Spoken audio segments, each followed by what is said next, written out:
നമസ്കാരം, മലയാളി വാർത്തയിലേക്ക് സ്വാഗതം. ധർമ്മടത്ത് അങ്ങനെ പിണറായി വിജയൻ വിജയിച്ചിരിക്കുകയാണ്. നമുക്കറിയാം, കഴിഞ്ഞ ദിവസം വോട്ടെണ്ണുന്ന സമയത്ത് വളരെയധികം ചങ്കിടിപ്പേറ്റിയ, ഇടത് പാളയത്തിലൊക്കെ വലിയ രീതിയിലുള്ള ചങ്കിടിപ്പേറ്റിയ നിമിഷമായിരുന്നു ധർമ്മടത്ത് പിണറായി വിജയൻ പിന്നിലെന്ന വാർത്തകൾ വന്നു തുടങ്ങിയത്. ഒടുവിൽ അദ്ദേഹം ലീഡ് ഉയർത്തി. അവസാനം ആണ് വൻ ട്വിസ്റ്റ് ഉണ്ടായത്. എങ്കിൽ പോലും അദ്ദേഹത്തെ പിന്നിലാക്കാൻ ഒരു വ്യക്തിക്ക് സാധിച്ചു എന്നത് അത് വളരെ വലിയൊരു കാര്യമായി തന്നെ രാഷ്ട്രീയ കേരളത്തിൽ അല്ലെങ്കിൽ രാഷ്ട്രീയ ചരിത്രത്തിൽ എഴുതിപ്പെടുകയാണ്. അതായത് 10 വർഷം നമ്മുടെ കേരളത്തെ നയിച്ച, 10 വർഷം കേരളത്തിൻ്റെ മുഖ്യമന്ത്രിയായിരുന്ന ഒരു വ്യക്തി, അദ്ദേഹം വീണ്ടും ജനവിധി തേടി മത്സരത്തിനിറങ്ങുമ്പോൾ അവിടെ അദ്ദേഹത്തെ പിന്നിലാക്കാൻ, ഒരു മണിക്കൂറുകളോളം അദ്ദേഹത്തെ പിന്നിലാക്കാൻ ഒരു വ്യക്തിക്ക് സാധിച്ചുവെങ്കിൽ ആ വ്യക്തി ചില്ലറക്കാരനല്ല. നമുക്കറിയാം, കണ്ണും പൂട്ടി നമ്മൾ പറയും ധർമ്മടത്ത് പിണറായി വിജയൻ ജയിക്കും, അല്ലാതെ ആര് ജയിക്കാനാണ് എന്ന് നമ്മൾ പറയും. പക്ഷേ അങ്ങനെ കണ്ണും പൂട്ടി ഇനി പറയാനാകില്ല എന്ന് നൽകുന്ന സൂചനയാണ് കഴിഞ്ഞ ദിവസം. അതായത് പിണറായിക്ക് ശക്തനായ ഒരു എതിരാളി ഉണ്ട് എന്ന് നമ്മൾ മനസ്സിലാക്കിയ ദിവസമായിരുന്നു കഴിഞ്ഞ ദിവസം. പുത്തൻ താരോദയം എന്ന് നമുക്ക്, അല്ലെങ്കിൽ പുത്തൻ എതിരാളി എന്ന് നമുക്ക് വേണമെങ്കിൽ വിശേഷിപ്പിക്കാം. കോൺഗ്രസിലെ VP അബ്ദുൾ റഷീദ്, അദ്ദേഹം പിണറായിക്ക് നൽകിയ ഒരു ട്രോമ, അതായത് അതല്ലെങ്കിൽ ഇടതു പാളയത്തിന് അദ്ദേഹം നൽകിയ ഒരു ചങ്കിടിപ്പ്, അത് വലുത് തന്നെയായിരുന്നു. അത് മണിക്കൂറുകൾ നീണ്ടു നിന്ന ചങ്കിടിപ്പായിരുന്നു. 1-ാം റൗണ്ടിൽ, 2-ാം റൗണ്ടിൽ, 3-ാം റൗണ്ടിലും ഒക്കെ ആ ചങ്കിടിപ്പ് തുടരുന്ന സാഹചര്യമുണ്ടായി. അപ്പോൾ പിണറായി വിജയനെ വിറപ്പിച്ച, അല്ലെങ്കിൽ ഒരു മണിക്കൂറുകളോളം വിറപ്പിച്ച് മുൾമുന്നിൽ നിർത്തിയ ആ നേതാവ് ഇപ്പോൾ മാധ്യമങ്ങളോട് പ്രതികരിച്ചിരിക്കുകയാണ്. എന്താണ് അദ്ദേഹത്തിന് പറയാനുള്ളത് എന്ന് നോക്കാം. വിജയിച്ചില്ല എങ്കിൽ പോലും അഭിനന്ദന പ്രവാഹമാണ്. പ്രത്യേകിച്ച് പാർട്ടിയുടെ CPM-ൻ്റെ വലിയ ശക്തനായ ഒരു നേതാവിനെ, ഒരു വമ്പൻ സ്രാവിനെ ഇത്തരത്തിൽ ചൂണ്ടുവിരൽ നിർത്താനായതിൽ വളരെയധികം ഒരു അഭിനന്ദനം അദ്ദേഹത്തിന് കിട്ടുന്നുണ്ട്, സ്വന്തം പാർട്ടിയിൽ നിന്ന് തന്നെ കിട്ടുന്നുണ്ട്. ആദ്യം KC വേണുഗോപാൽ വിളിക്കുന്നു, പിന്നീട് രമേശ് ചെന്നിത്തല വിളിക്കുന്നു, പിന്നാലെ VD സതീശൻ വിളിക്കുന്നു. എല്ലാവരും വിളിച്ച് അഭിനന്ദിക്കുകയാണ്. മാത്രമല്ല, ഗംഭീരമാക്കി മോനെ, അഭിമാനകരം എന്നായിരുന്നു VD സതീശൻ പറഞ്ഞത്. സാദിഖ് അലി തങ്ങളും KM ഷാജിയും ഒക്കെ വിളിച്ച് അഭിനന്ദനം അറിയിക്കുകയുണ്ടായി.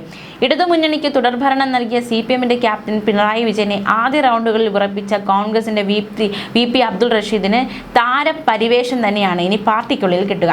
ഇന്നലെ ഉച്ചയ്ക്ക് 12 വരെ മലയാളികൾ ഈ യുവാവിലേക്ക് കണ്ണും കാതും കൂർപ്പിച്ചിരിക്കുകയായിരുന്നു. 6ാമത്തെ റൗണ്ട് വരെ ഭൂരിപക്ഷം നിലനിർത്തിയപ്പോൾ പിണറായിയെ തോൽപ്പിക്കുമെന്ന പ്രതീക്ഷ ഉയർന്നതാണ്. പക്ഷെ തുടർന്നുള്ള റൗണ്ടുകളിൽ പിന്നാക്കം പോയി. ഭൂരിപക്ഷം കുറയ്ക്കണമെന്ന നിർദ്ദേശം മാത്രമേ യുവാവിന് സീറ്റ് നൽകുമ്പോൾ നേതൃത്വം നൽകിയിരുന്നുള്ളൂ. അതെന്തായാലും അപ്പാടെ ചെയ്തിട്ടുമുണ്ട്.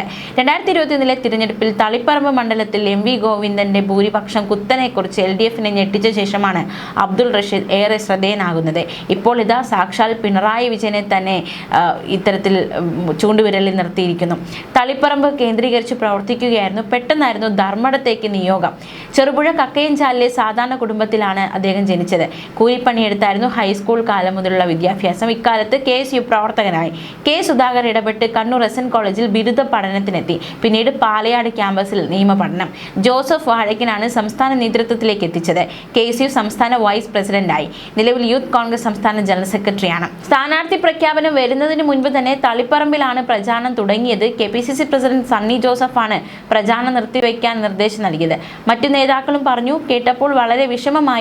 തളിപ്പറമ്പിൽ മത്സരിച്ചിരുന്നെങ്കിൽ 4 ലക്ഷത്തിന് താൻ ജയിക്കുമായിരുന്നു. കുറച്ച് ദിവസം കഴിഞ്ഞാണ് ധർമ്മടത്ത് മത്സരിക്കണമെന്ന് സണ്ണി ജോസഫ് പറഞ്ഞത്. ബ്ലോക്ക് പ്രസിഡന്റുമാർ നിർദ്ദേശിച്ചതാണെന്നും പറഞ്ഞു. ഏറ്റെടുക്കണം, പാർട്ടി ഒറ്റക്കെട്ടായി തീരുമാനിച്ചതാണെന്നായിരുന്നു VD സതീശൻ വ്യക്തമാക്കിയത്. അട്ടിമറിയൊന്നും പ്രതീക്ഷിക്കുന്നില്ല. പിണറായിയുടെ ഭൂരിപക്ഷം കുറയ്ക്കണമെന്നായിരുന്നു നേതാക്കളുടെ ആവശ്യം. ജനങ്ങളിൽ പിണറായി വിരുദ്ധതയുണ്ട് എന്ന് താൻ മനസ്സിലാക്കി പ്രചാരണ കാലയളവിൽ. മാത്രമല്ല, വോട്ടെടുപ്പ് വരെ 3 മണിക്കൂറാണ് ഓരോ ദിവസം ഉറങ്ങിയിരുന്നത്. ഒരു ദിവസം പ്രചാരണത്തിനിടെ തല കറങ്ങി വീഴുന്ന സാഹചര്യമുണ്ടായി. പ്രചാരണം ചൂടുപിടിച്ചപ്പോൾ പിണറായിക്ക് മണ്ഡലത്തിൽ കേന്ദ്രീകരിക്കേണ്ടി വന്നു. 6 മാസമെങ്കിലും ധർമ്മടത്ത് പ്രവർത്തിക്കാൻ കഴിഞ്ഞിരുന്നുവെങ്കിൽ മണ്ഡലം പിടിക്കാമായിരുന്നു എന്നാണ് അദ്ദേഹം ആത്മവിശ്വാസം പ്രകടിപ്പിക്കുന്നത്. രമേശ് ചെന്നിത്തല ഒഴികെ പ്രമുഖ നേതാക്കളൊന്നും ധർമ്മടത്ത് തനിക്ക് വേണ്ടി പ്രചാരണത്തിനെത്തിയില്ല എന്നൊരു ആരോപണം അദ്ദേഹം ഉന്നയിക്കുന്നുണ്ട്. പലരോടും അപേക്ഷിച്ചിരുന്നു, എല്ലാവരും തഴഞ്ഞ മട്ടായിരുന്നു. ഒറ്റപ്പെട്ട നിലയിൽ പറഞ്ഞറിയിക്കാനാകാത്ത മനോവിഷമമാണ് ആ സാഹചര്യത്തിൽ ഉണ്ടായത്. വലിയ റാലികളോ പൊതുയോഗങ്ങളോ നടത്തിയില്ല. എന്നിട്ടും ആത്മവിശ്വാസം മുറുകെ പിടിച്ച് മുന്നോട്ട് പോയി. ധർമ്മടത്ത് ആർക്കും ഒരു പ്രതീക്ഷയും ഉണ്ടായിരുന്നില്ല. എന്നാൽ മണ്ഡലത്തിലെ സ്ഥിതി അതല്ല എന്ന് ഓരോ ദിവസം കഴിയുന്തോറും ബോധ്യമാവുകയായിരുന്നു. പിണറായിയിലെ കടകളിലെല്ലാം കയറിയിറങ്ങി ജനങ്ങളുടെ സ്നേഹം അറിഞ്ഞു. പാർട്ടി കോട്ടകളിൽ പോലും ആരും വെറുപ്പില്ലാതെ സ്വീകരിക്കുന്ന സാഹചര്യമുണ്ടായി. ചെമ്പിലോട്ട് ഒരു ഗർഭിണി പേറ്റുനോവ് വകവയ്ക്കാതെ എത്തി വോട്ട് ചെയ്തു. അതിനുശേഷം ആശുപത്രിയിൽ പോയി മിനിറ്റുകൾക്കകം പ്രസവിച്ചു. ഇതെല്ലാം തനിക്ക് പ്രചാരണ കാലയളവിൽ മറക്കാനാകാത്ത സംഭവങ്ങളാണ് എന്നാണ് അദ്ദേഹം പറയുന്നത്. എന്തായാലും ഒരു താരപരിവേഷം അദ്ദേഹത്തിന് കിട്ടിക്കഴിഞ്ഞു. സാക്ഷാൽ പിണറായി വിജയനെ തന്നെ മുൾമുനയിൽ നിർത്തിയ ഒരു നേതാവ് എന്ന ഒരു താരപരിവേഷം അദ്ദേഹത്തിന് കിട്ടിക്കഴിഞ്ഞു. എങ്കിലും അദ്ദേഹം പരിഭവങ്ങൾ പങ്കുവയ്ക്കുന്നുണ്ട്. പ്രചാരണത്തിനായി വേണ്ടുന്ന രീതിയിൽ സമയം കിട്ടിയില്ല, മാത്രമല്ല നേതാക്കൾ തനിക്ക് വേണ്ടി എത്തിയില്ല എന്നതടക്കമുള്ള ഒരു പരിഭവം പറച്ചിലൊക്കെ അദ്ദേഹത്തിനുണ്ട്. എന്തായാലും പാർട്ടി കൊടുത്ത നിയോഗം ഭൂരിപക്ഷം കുറയ്ക്കുക എന്നതാണ്. എന്തായാലും ഇനി എന്താണ് അദ്ദേഹത്തിന് നൽകുന്ന, അല്ലെങ്കിൽ പാർട്ടിയിൽ അദ്ദേഹത്തിന് കിട്ടുന്ന സ്ഥാനം എന്താണ് എന്നതും പരിഗണന എന്താണ് എന്നതും ഒക്കെ കാത്തിരുന്ന് കാണേണ്ടിയിരിക്കുന്നു. ഇനി നമ്മൾ ധർമ്മടത്ത് നിന്ന് നേരെ പോകുന്നത് പാലക്കാട്ടേക്കാണ്. പാലക്കാട് വിജയാഘോഷത്തിൽ പങ്കെടുത്ത രാഹുൽ മാങ്കൂട്ടത്തിൽ MLA വിശദമായി നോക്കാം വാർത്ത. ഇതിനിടയിൽ പാലക്കാട് UDFന്റെ വിജയാഘോഷം വളരെ വലിയ രീതിയിലാണ് പാലക്കാട് നടന്നത്. നമുക്കറിയാം പാലക്കാട് മണ്ഡലം നമ്മൾ ഏറ്റവും കൂടുതൽ ഉറ്റുനോക്കിയ ചില മണ്ഡലങ്ങളിൽ ഒന്നാണ്. അവിടുത്തെ വിജയം എന്താകുമെന്ന ചോദ്യം ആദ്യ നിമിഷത്തിലൊക്കെ ശോഭാ സുരേന്ദ്രൻ അടിച്ചു കയറി, പക്ഷെ പിന്നീട് കുത്തനെ താഴേക്ക് പോകുന്ന കാഴ്ചയാണ് കാണുവാൻ സാധിച്ചത്. പാലക്കാട് രമേശ് പിഷാരടി തൂക്കിയിരിക്കുകയാണ്. നമുക്കറിയാവുന്നതുപോലെ തന്നെ രാഹുൽ മാങ്കൂട്ടത്തിലിൻ്റെ പിൻഗാമി, അല്ലെങ്കിൽ രാഹുൽ മാങ്കൂട്ടത്തിന് ശേഷം ആ സീറ്റിലേക്ക് എത്തുന്നത് ആര്?